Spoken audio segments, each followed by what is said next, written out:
Comienza en Radio María La Espadaña,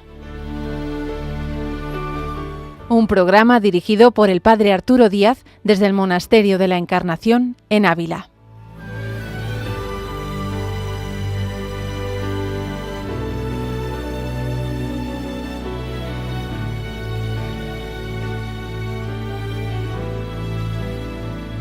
Hola, buenos días, les habla el Padre Arturo Díaz, bienvenidos a La Espadaña. Una espadaña hoy viernes 28 de marzo que se cubre de fiesta porque son 510 años del nacimiento de Santa Teresa.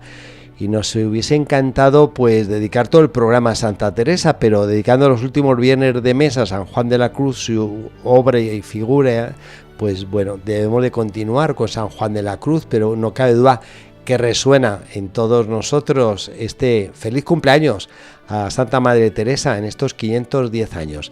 Bienvenidos a este programa que ahora comenzamos.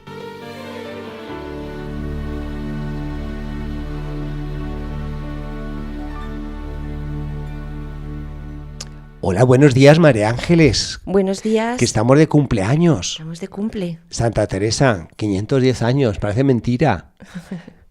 Cómo vivíamos y celebramos su 5º centenario de nacimiento, pues eso, hace 10 años, y cómo sigue resonando de alguna forma toda esa celebración y, lógicamente, pues todo lo que implica Santa Teresa, aun a pesar de que va pasando el tiempo. Sí, y todo el bien, ¿no?, de todas esas celebraciones del año 2015, que se hicieron tantísimas cosas en Ávila y en otros muchos sitios, y que nos sirvieron para muchos conocer más a Santa Teresa, y sabemos que el conocimiento de Santa Teresa es que cambia la vida.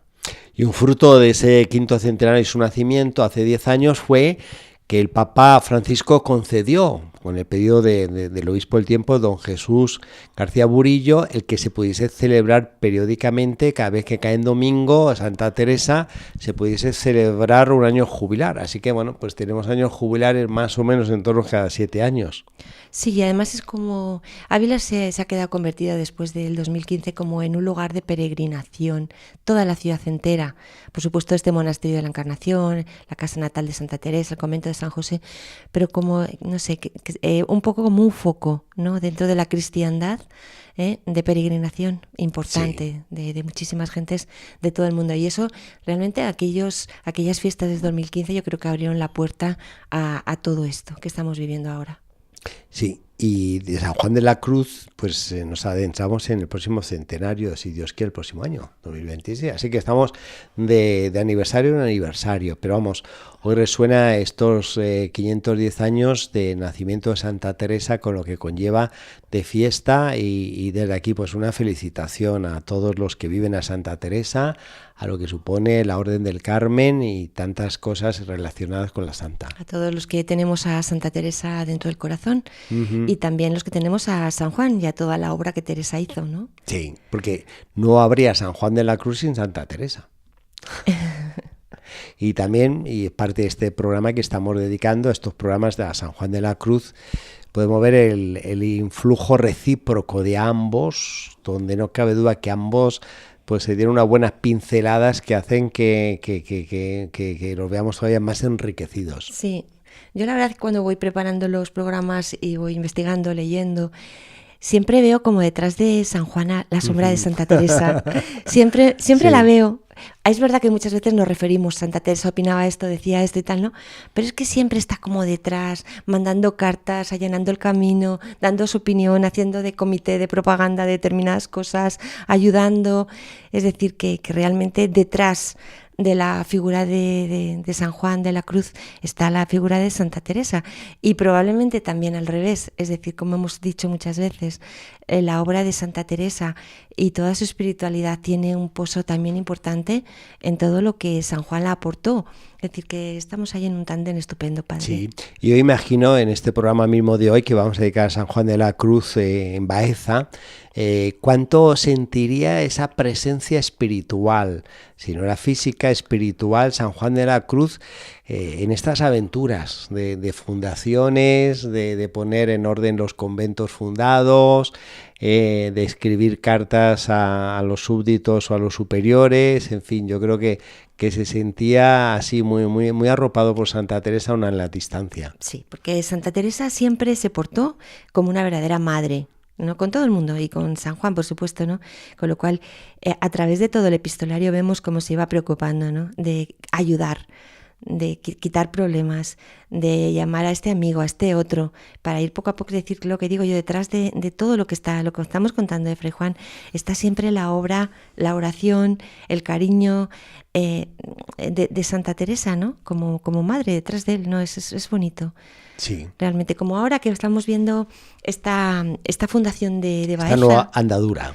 Que seguro que le hizo muchísima ilusión a nuestra santa. Sabemos que es así, porque bueno, es una fundación en una ciudad, algo que a ella le gustaba muchísimo, y no solo en una ciudad, sino una ciudad universitaria, y por tanto es una de las metas que ella tenía en sus fundaciones, ¿no? Y sobre todo para poder crear un sitio donde se fueran formando los frailes carmelitas y que por tanto luego pudieran ir continuando con toda la labor y toda la reforma, porque ella era consciente de que se necesitaban, siempre lo hemos leído en sus cosas, sí.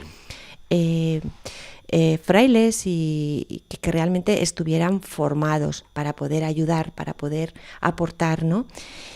Sabemos que llegó allí a Baeza Fray Juan, que puso en marcha este convento. Estamos en el año 1579, a principios del mes de junio.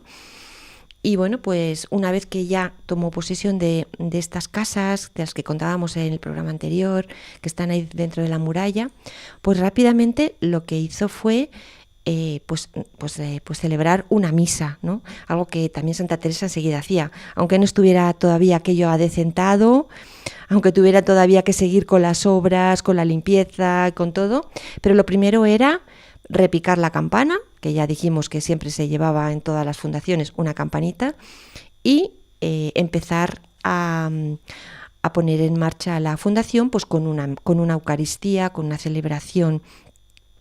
Y justamente en estos primeros momentos a mí me llama la atención que ya empiezan a aparecer no solo los vecinos de la zona, que en cuanto llenen las campanas pues se acercan a ver y a participar en las celebraciones, sino también que ya empiezan a llegar pues algunas jóvenes y que quieren entrar dentro de esta familia de Santa Teresa y San Juan.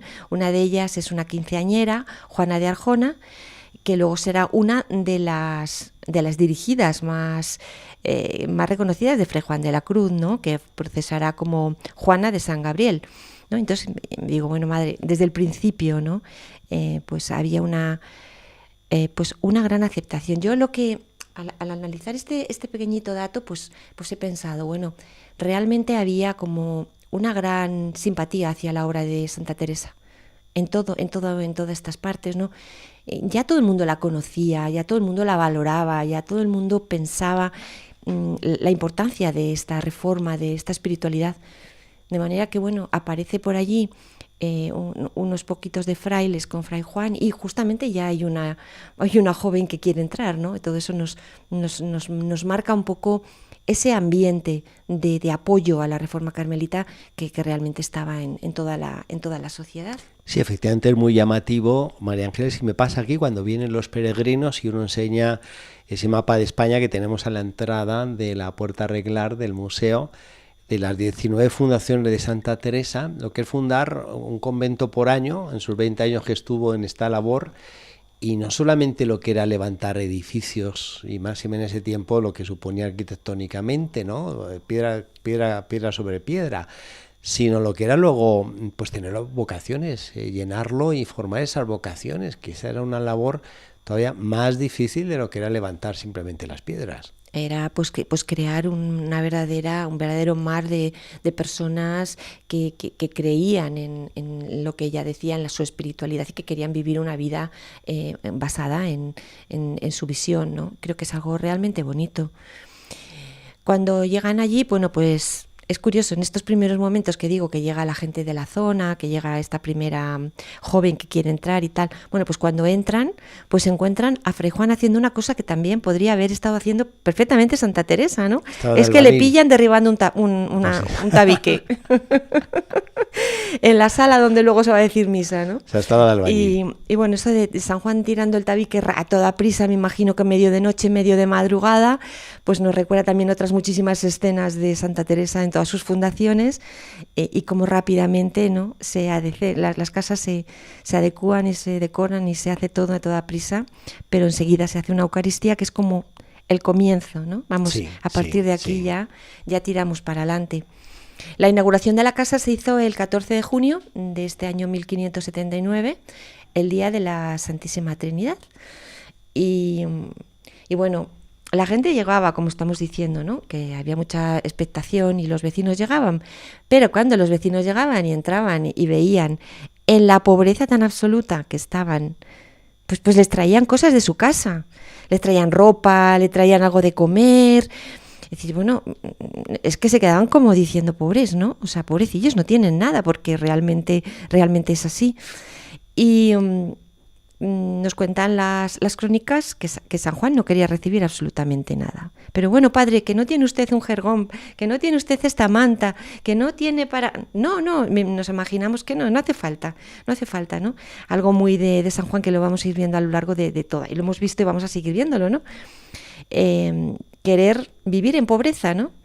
Luego sería interesante, María Ángeles, claro, en esa época, que podría saber la gente de estos lugares, digámoslo así, apartados, en parajes rurales, de quiénes eran estos, ¿no? Estos frailes, estas monjas, ¿no? Estos que vienen con este espíritu, en fin, que era también una noticia, un corrillo de pueblo que qué pena que no tenemos ninguna grabación. Sí.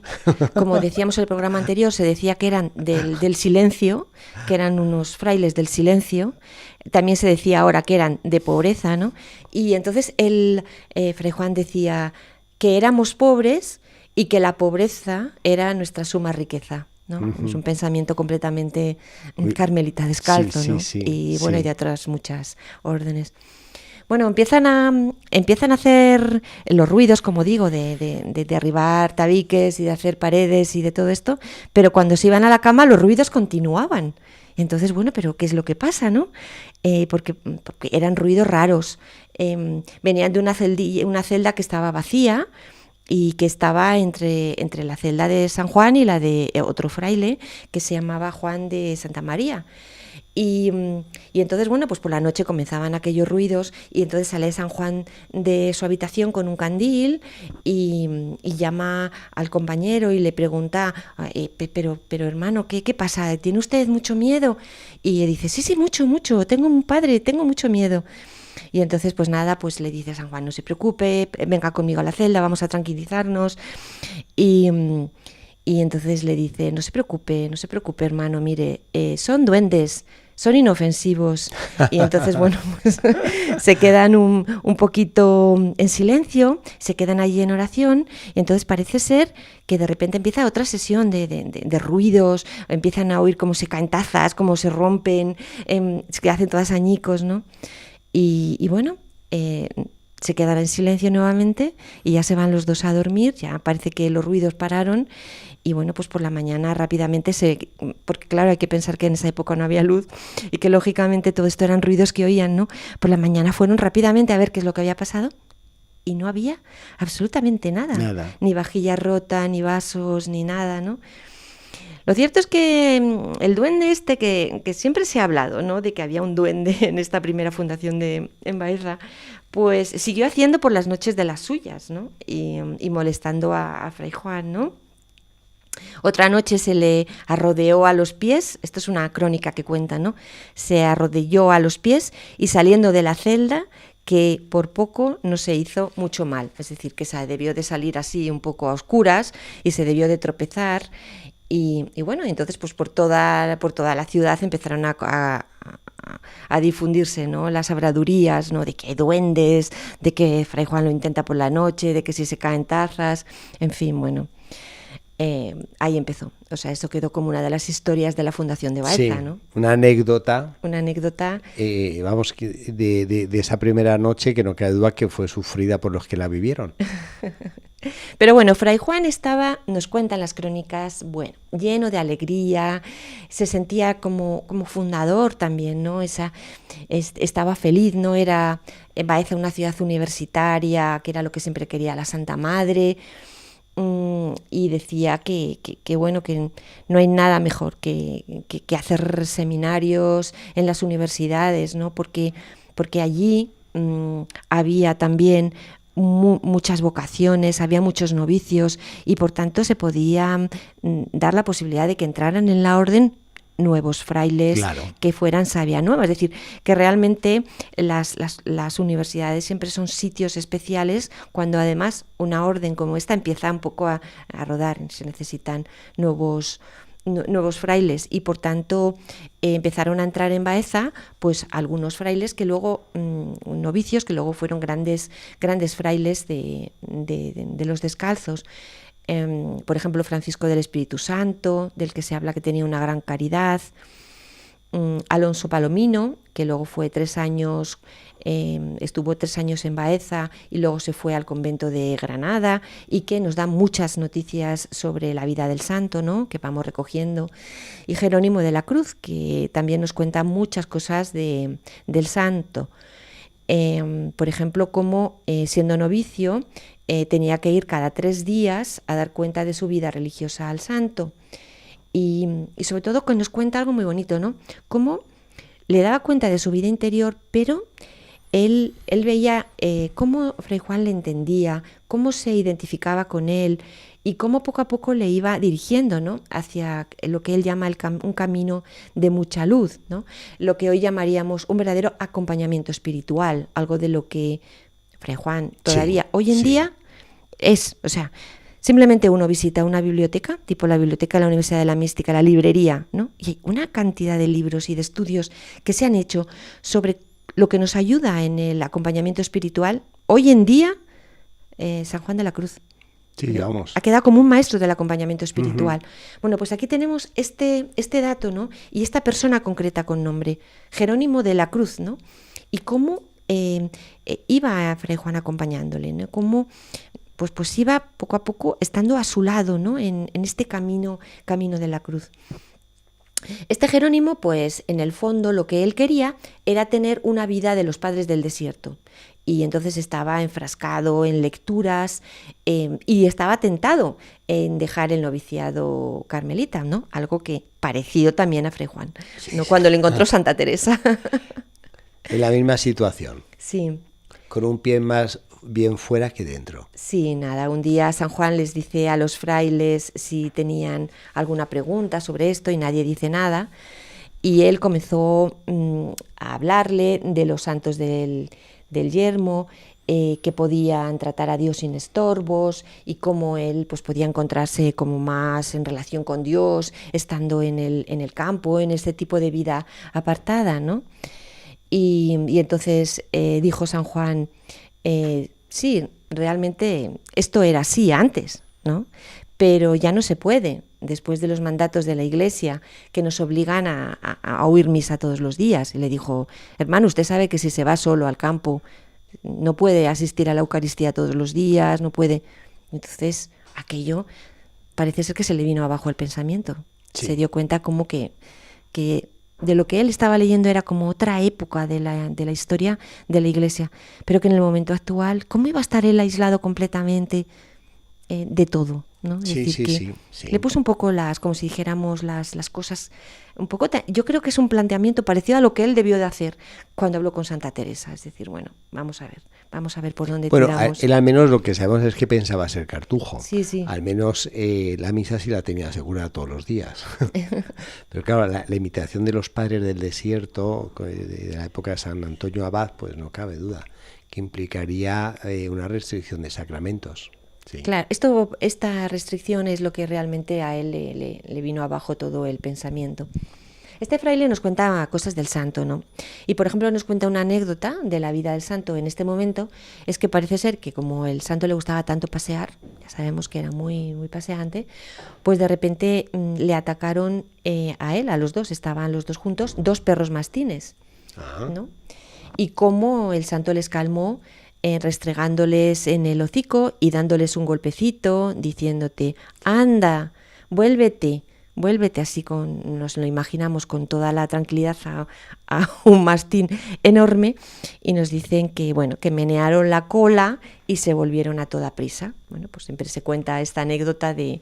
Oye, yo no la conocía, María Ángel, está fenomenal. Para los que nos gustan los perros, y además tenemos por aquí un mastín, y que son muy territoriales y sabemos lo que supone un mastín cuando se enfrenta, vamos.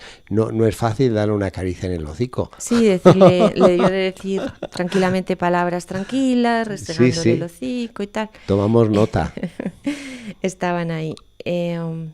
Bueno, en el camino de Baeza a Beas, pues San Juan llevaba colgado, me imagino que en la mayor parte del trayecto, ya sabemos que Fray Juan iba andando, ¿no? En este camino de Baeza a Beas, pues llevaba encima el breviario, el rosario y la disciplina, y llevaba una taleguilla con la carta de la Santa. Y se detiene y le pregunta a su acompañante, ¿por qué ando yo cargado con todo esto? Y le dice... Desocupémonos para Dios de todas estas cosas. Y quitó y dejó todas las cartas. Entonces, en ese momento, Jerónimo, el padre Jerónimo, nos cuenta que él no supo reaccionar, y cuando dijo Fray Juan, quitémonos todas estas cosas, y dejó las cartas, la mayoría cartas de Santa Teresa, pues él dijo, pues venga, ¿para qué nos van a servir en el camino? Y dice que luego después el padre Jerónimo estuvo toda la vida echando en cuenta, dice, pero ¿cómo fui capaz de dejarle al padre dejar todas estas cartas, ¿no? Qué bonito hubiera sido tenerlas. Pero en ese momento Fray Juan parece ser que hizo una especie como de reverencia y en ese mismo momento las quemó. Bueno, realmente hay algunas veces que ¿cuántos hemos quemado cosas, no? Sí. Y nos arrepentimos. Hemos deshecho de cosas que luego te arrepientes. Pero sobre todo de las cartas de la Santa Madre, ¿no? Sí. Eso es algo que, lógicamente, este padre Jerónimo, pues toda la vida debe decir, pero ¿cómo no le dije, padre, por favor, que lo llevo yo, no se preocupe? El hermano Jerónimo nos cuenta cómo era la oración del santo en el campo, ¿no?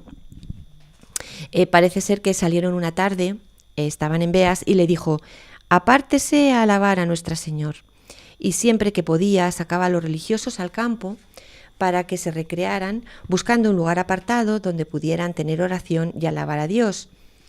Y cómo muchas veces mirando al agua, sobre todo si había un arroyo, un río, o mirando las hierbas, pues él se recreaba mucho y hacía muchas meditaciones que ayudaban a los hermanos, y que sobre todo mirando la naturaleza, mirando estas hierbas y mirando las flores, mirando el agua, él decía eso de que él podía ver un no sé qué de Dios, ¿no?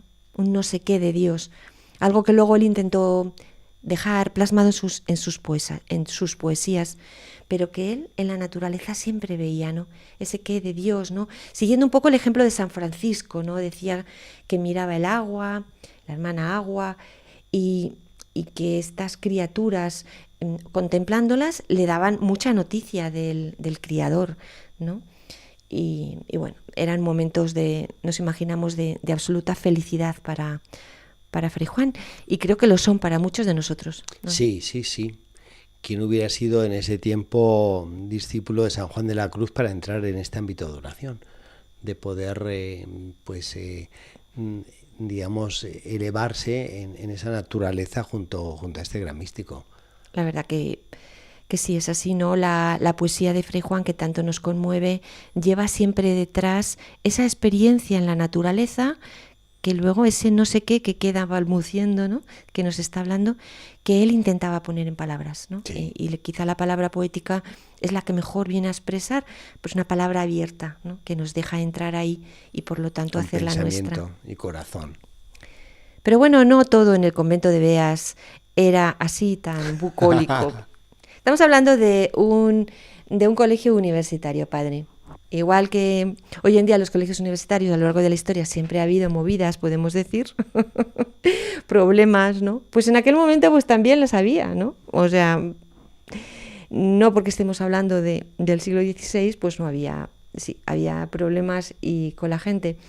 Nos cuentan que llegaron las fiestas del Santísimo y entonces, bueno, cuando entraban en estas fiestas, pues era cuando entraban las mujeres en los claustros, ¿no? Y estaban allí los caballeros, estaban sentados en un banco. Entonces, bueno, pues no hacían más que darles conversación. Y cuando San Juan se enteró, pues por favor salió con mucho comedimiento y les pidió perdón y por favor les pidió que se levantaran de ese banco. Y que no incordiaran a las señoras, a las mujeres que estaban pasando por allí. Todos los que habían estado, los que estaban allí sentados, pues se levantaron. Pero aquel joven que era el que más había estado hablando con las mujeres, pues se ofendió y comenzó a decir injurias contra el santo.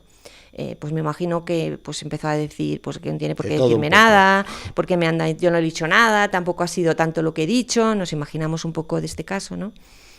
Y cuando San Juan se enteró de lo que iba diciendo de él por ahí, porque pues claro, como muchas veces lo que tienes que decirle a un superior, pues a lo mejor le dices 4 cosas delante, pero luego por detrás estás contando, ¿no? Pues mira, San Juan, pues Fray Juan lo que me ha dicho, ¿no? Uh-huh. Nos lo imaginamos, ¿no? Pues entonces parece ser que cuando San Juan se enteró de lo que él iba diciendo de él por ahí, pues se alegró muchísimo, sonreía y decía que era una cosa que le producía un gran honor. Entonces, bueno, esta manera de proceder de Fray Juan, nuevamente, a mí me da pues una lección de vida. Es decir, ¿cuántas veces nos enteramos que alguien está diciendo algo de nosotros por ahí, ¿no? Y entonces decir, bueno, voy a hacer un poco como Fray Juan de la Cruz. En vez de ofenderme y enfadarme o ir ahí, decir, bueno, pues mira qué bien. Pues alegrarte en el fondo, porque es decir, bueno, si le he dicho es que también a lo mejor le estoy haciendo un bien, ¿no? He dicho lo que tenía que decir y bueno, y ya está. Y si es cosa de honor y va contra mi honor, pues mira qué bien que me está quitando un poco, está un poco quitando mi autoestima, ¿no? Algo que siempre nos viene bien, ¿no? Para no creernos lo mejor del mundo, ¿no? Y en este sentido, nuevamente, Fray Juan nos habla de la vida y de cómo tenemos que proceder. Qué buena bienaventuranza. Pues muy bien, María Ángeles, se nos va el tiempo. Y tenemos que ir a soplar las velitas, las 510 velitas del cumpleaños de Santa Teresa. Pues muchas gracias por este recorrido de San Juan de la Cruz, que siempre nos quedamos con ganas de más en torno a San Juan de la Cruz en Baeza y Beas. Pues nada, aquí seguimos con este padre que como vemos nos enseña tantas cosas, ¿no?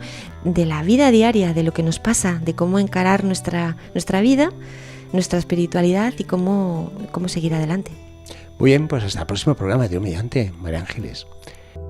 En una noche oscura, con ansias en amores inflamada. Llegamos así a nuestro final del programa del día de hoy de Vida y Obra de San Juan de la Cruz, con María Ángeles Álvarez en este recorrido de San Juan de la Cruz ya en Baeza. Y, como no, pues muchas felicidades en este cumpleaños de Santa Teresa, en sus 510 años de su nacimiento, y que hace que miremos hoy de manera muy especial a Santa Teresa y agradecer al Señor lo que ha sido su vida y el legado que nos ha dejado. Hasta el próximo programa, Dios mediante, aquí en La Espadaña, en Radio María. Les esperamos.